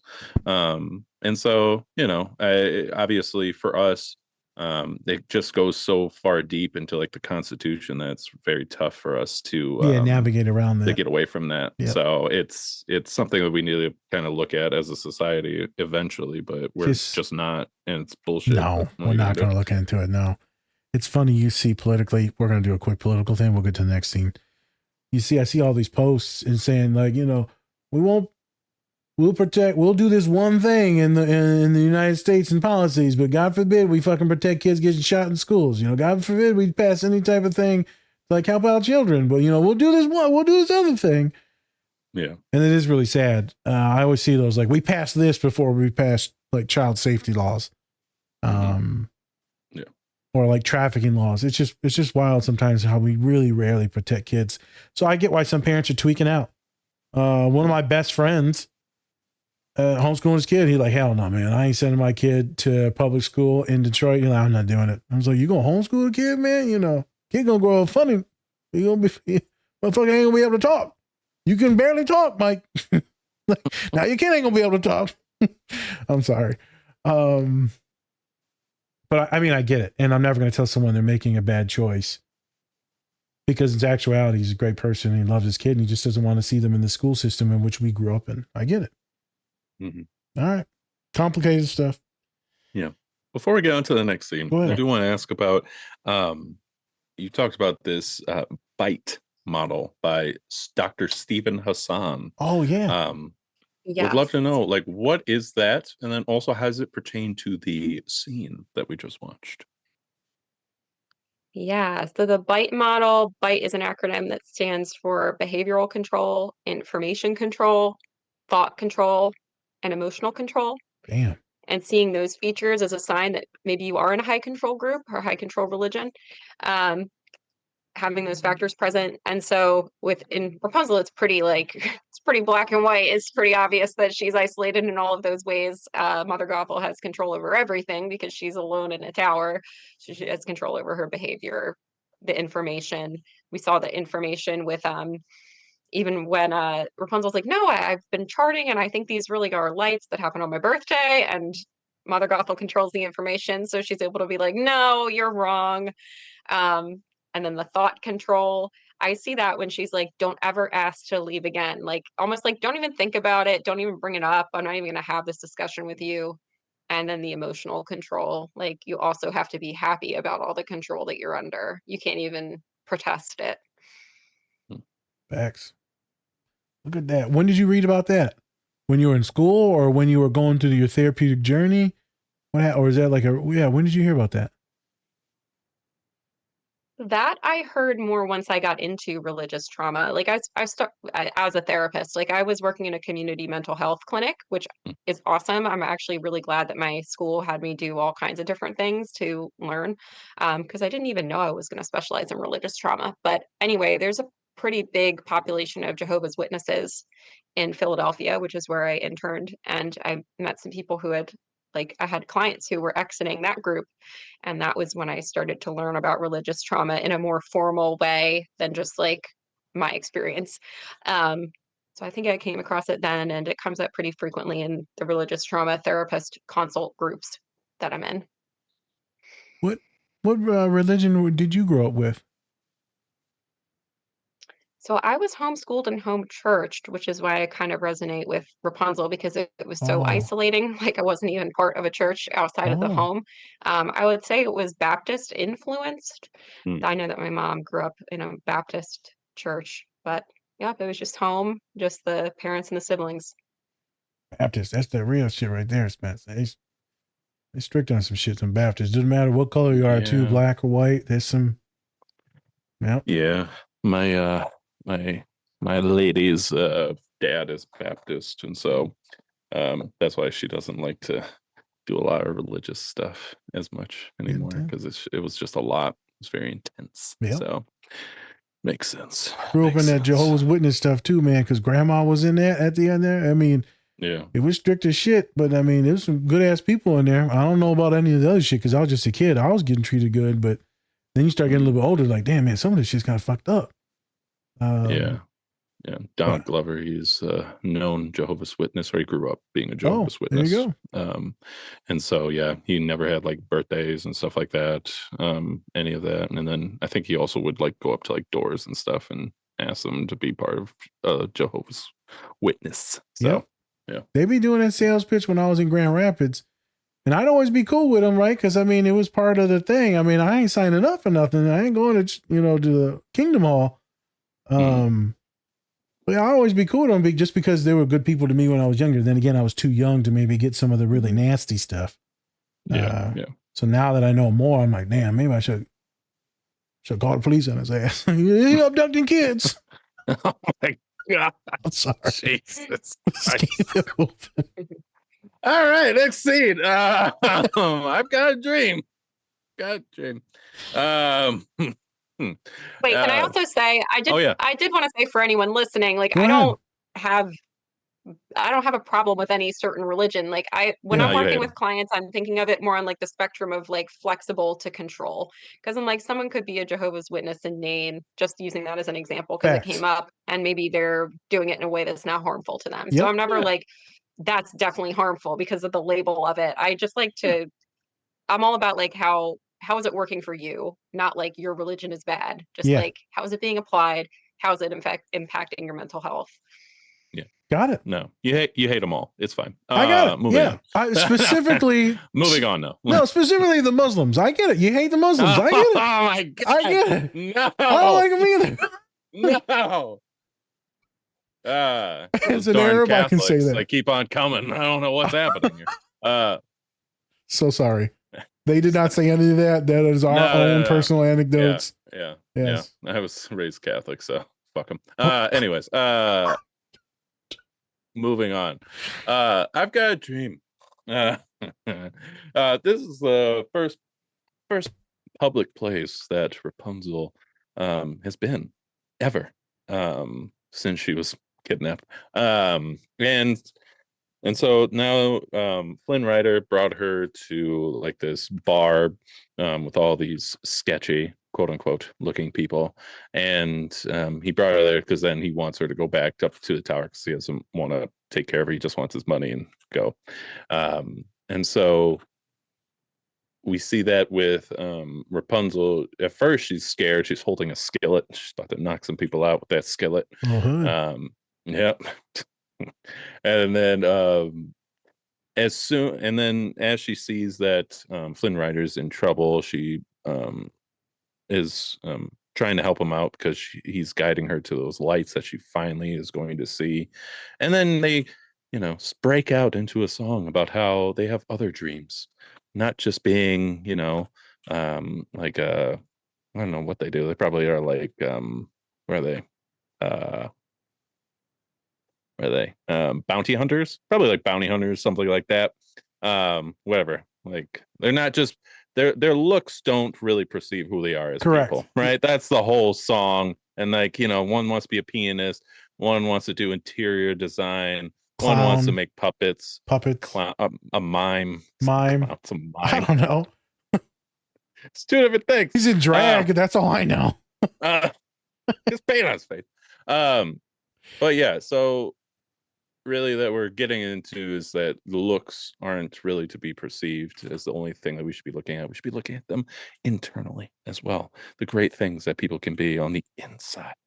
It's just that sometimes our path to those things aren't the most straight.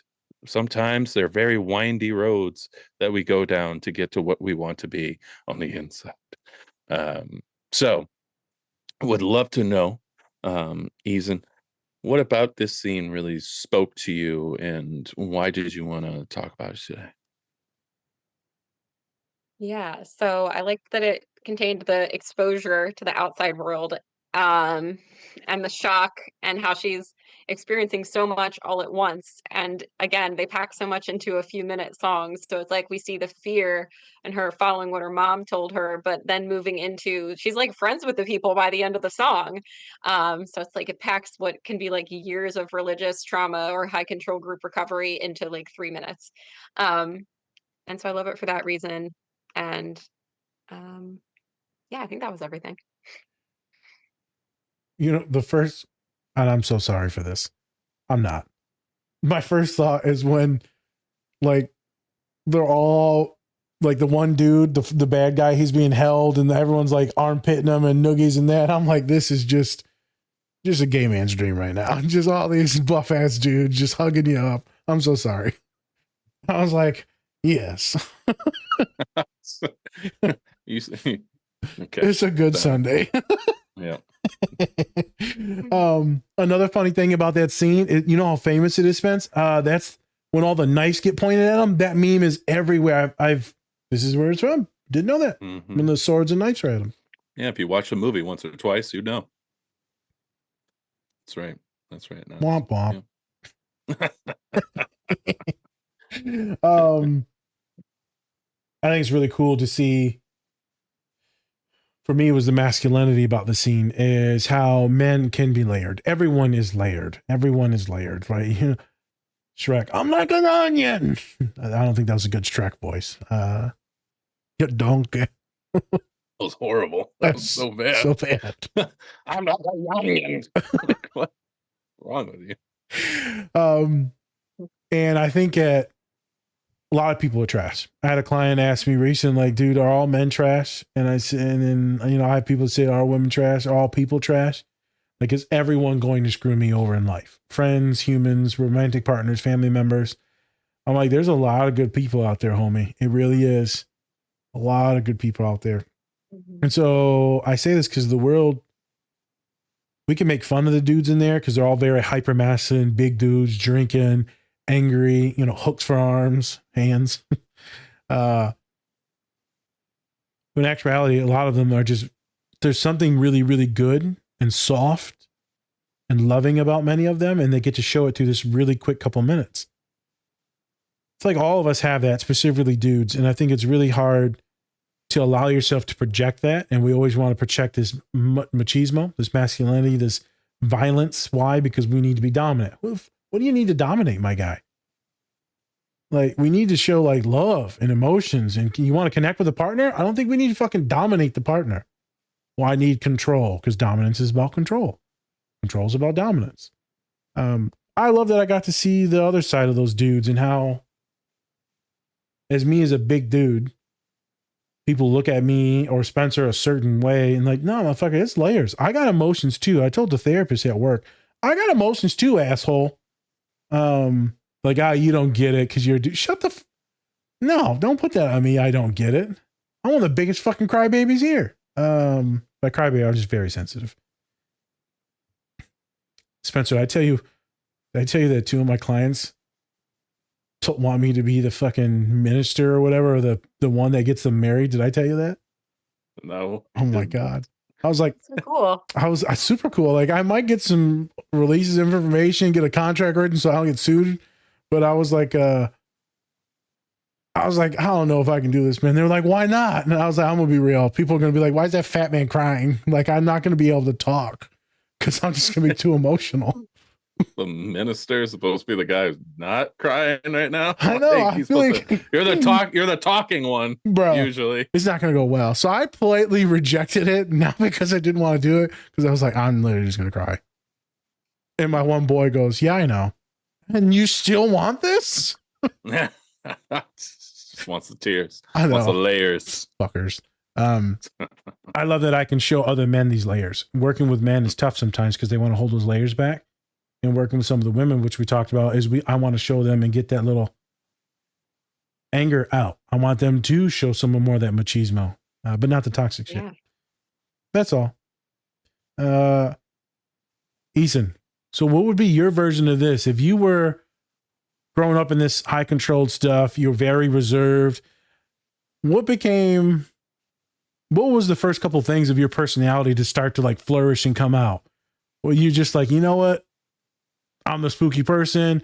Was it the hair coloring? Like what, how did you start to like grow into your personality? Like how did they come out? Yeah, so I mean, therapy was definitely really helpful. I had a really good therapist who definitely did not let me turn her into my new authority figure. Let me tell you, I tried. I tried to get her to give me all the answers. I tried to get her to tell me what to do so hard without knowing that that's what I was doing. Fortunately, she was very skilled and she definitely did not give into it. So she definitely helped me a lot, like suggesting that I try different things, try out, like explore my identity. I started working in a music venue, which was really helpful. Got to meet all kinds of different people, and playing in my band was helpful. Getting to meet some different people, doing the doula stuff. I got into doula work within about a year or two of when I left. Yeah, about 2 years after I left. So that was really good. I feel like that gave me some like confidence to see that I could be helpful and that I had like things to offer after being told that I was like, helpless and couldn't do anything for my whole life. Jeez. Yeah, college was helpful. Everything. It was just so many different things. And I feel like that's part of religious trauma recovery is it's not even so much, yes, there are aspects of it of unpacking the fear, but such an aspect of it is just trying new things and like finding what you actually love and what brings you joy. It's not all the trauma. Yes, we process the trauma, but part of the trauma recovery is just building a life that you love now that you can actually enjoy. How did your dress appear different as you started transitioning out of all that stuff? Did you, because I assume you weren't rocking the Coven Bakery before. I assume when you bought your new wardrobe, I assume you started with the underwear first, you said. So we start with the basics first, sweatpants, What did you slowly roll into? Like, where were you shopping at? So I was really lucky. The family, the person I was dating at the time, like their family took me in, and his mom really took me under her wing. And that is my ex-husband now, but we're on good terms. Nice. So she's still his mom is still kind of like a found mom to me. So yeah, she would take me shopping, and I certainly didn't pick anything that was like too out there at first. But over time, it's been like over 10 years now. So now I have a kind of a sense of what I like and who I am.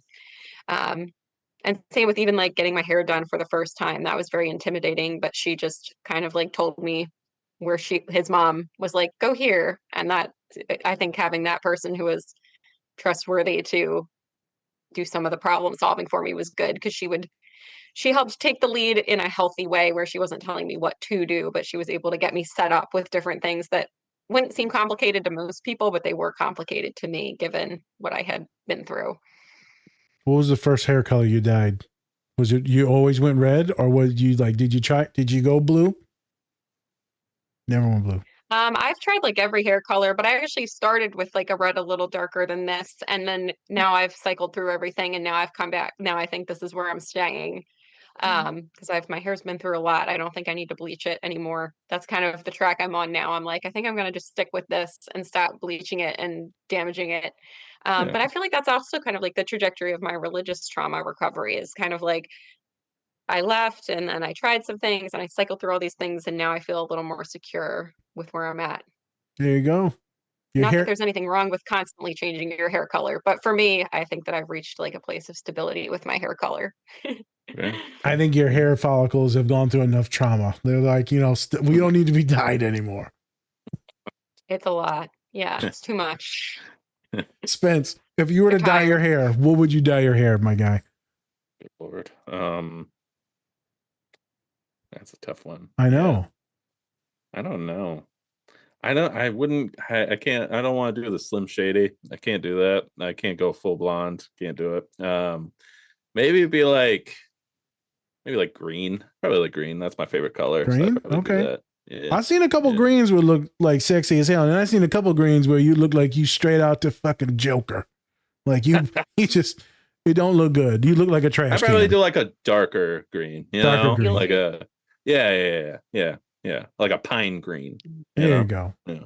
I said I like some nice greens. Yeah. If I had hair.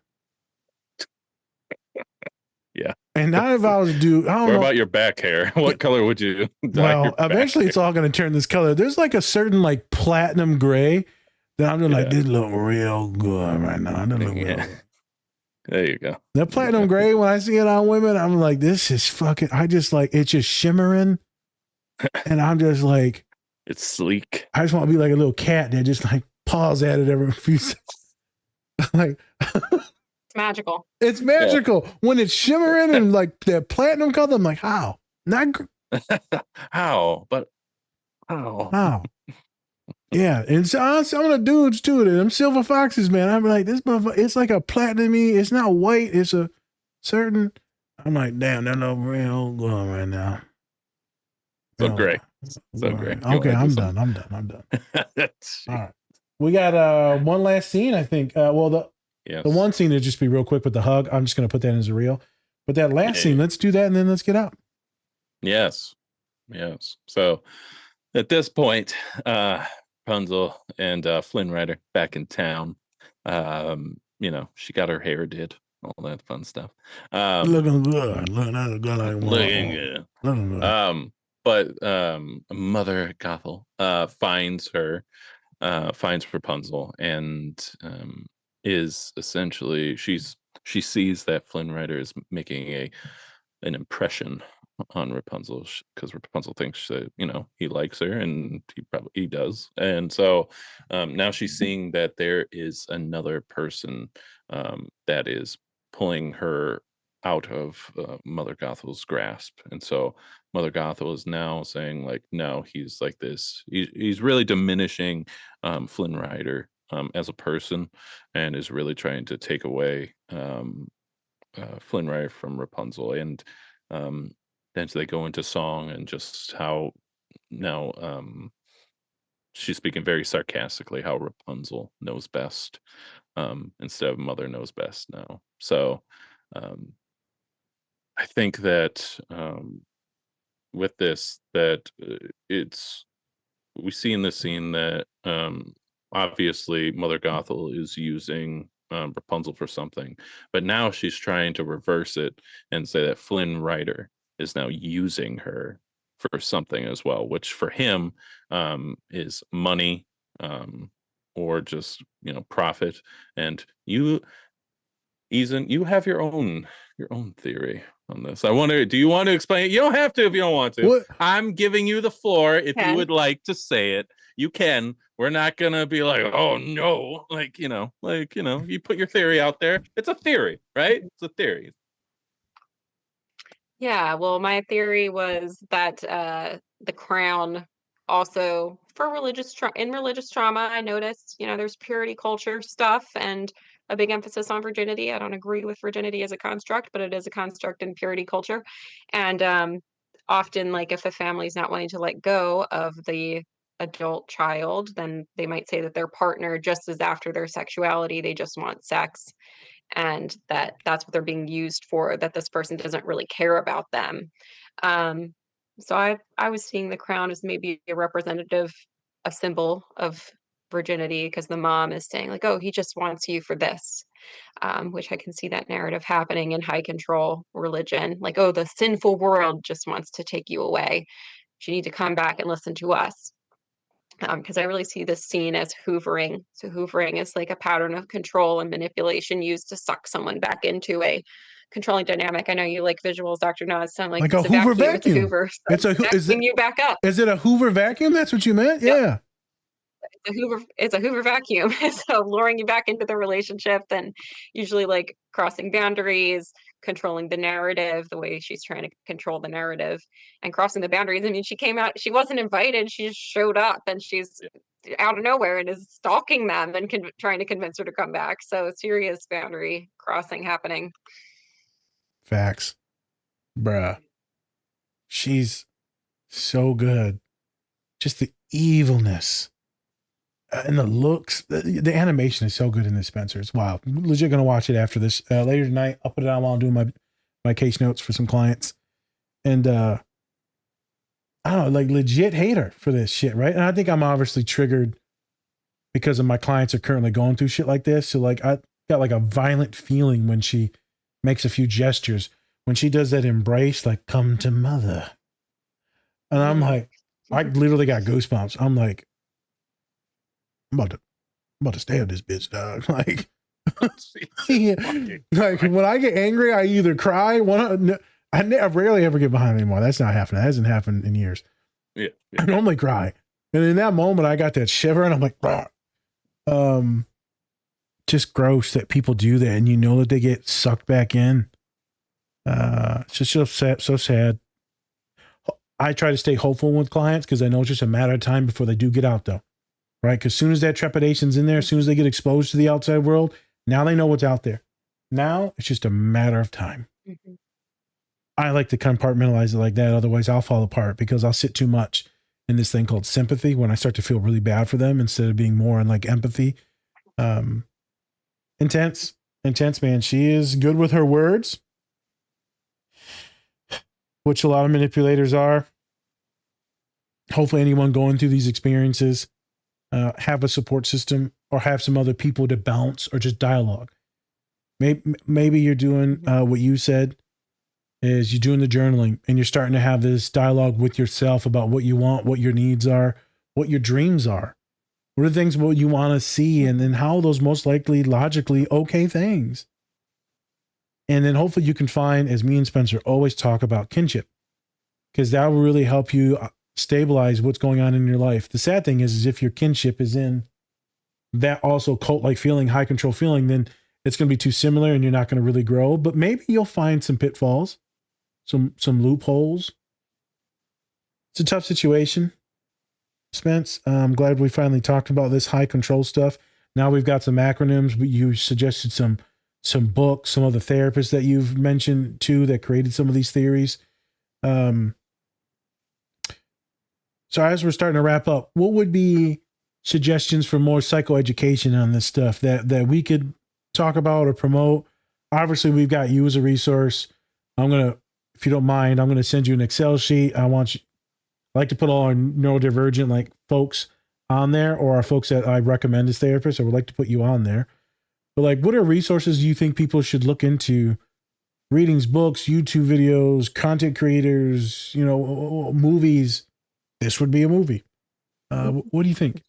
Yeah, this is a great movie. And then I would say like Steve Hassan's whole website, his Freedom of Mind website. And I believe he has a book that goes with it as well.